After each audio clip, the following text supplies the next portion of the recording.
নমস্কার বন্ধুরা, welcome to my channel. পুজো তো এসেই গেল, তাই আমি আপনাদের কথা মাথায় রেখে পুজোর স্পেশাল রেসিপি দই চিংড়ি।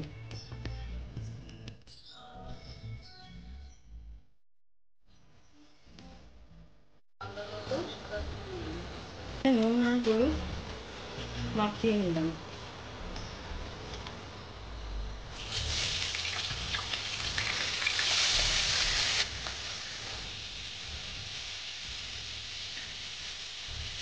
আজকে রেসিপি দই চিংড়ি।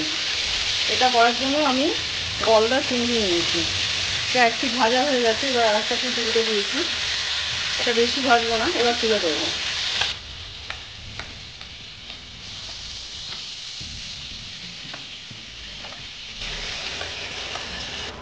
এবার ওই তেলে 1 চামচ ঘি দিলাম।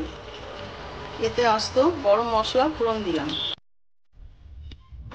এলাচ, লবঙ্গ আর দারচিনি খুব সামান্য পরিমাণে ফোড়ন দিলাম।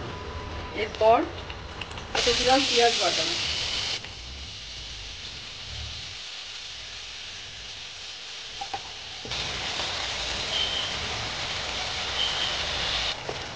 পেঁয়াজটা ভাজা হয়ে গেছে। এরপর এতে আমি আন্দাজ মতো আদা রসুন বাটা দিলাম। এটা দিয়েও আর একটু কষিয়ে নিতে হবে।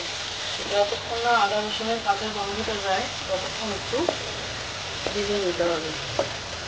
আমি 1 চিমটে হিং দিলাম, খুব সামান্য।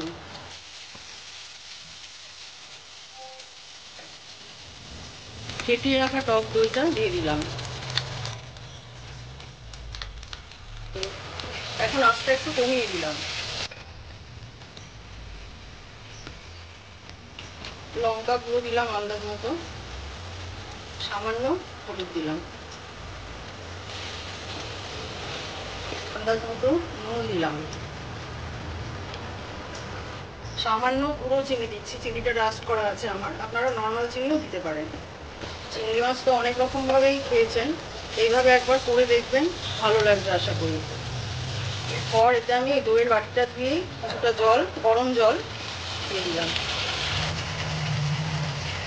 এবার মশলাটাকে কিছুক্ষণ হতে দেবো। 2 মিনিট পরে ঢাকাটা খুললাম, মশলাটা থেকে তেল ছাড়তে শুরু করে দিয়েছে। এরপর আমি ভেজে রাখা চিংড়ি মাছগুলো দিয়ে দিলাম। এরপরে আঁচটা কমিয়ে 2 মিনিট এটাকে ঢাকা দিয়ে হতে দেবো।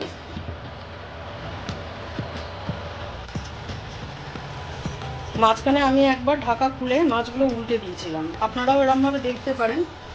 উপর থেকে চিরা 2টো কাঁচা লঙ্কা দিয়ে দিলাম। পুজো স্পেশাল সিরিজে আমি এটা চতুর্থী দিনের জন্য, আপনারা এটা করে খেতে পারেন, দারুণ লাগবে। দই চিংড়ির রেসিপি কমপ্লিট। পরবর্তী পুজো স্পেশাল সিরিজ দেখবার জন্য আপনাদের আমন্ত্রণ জানালাম।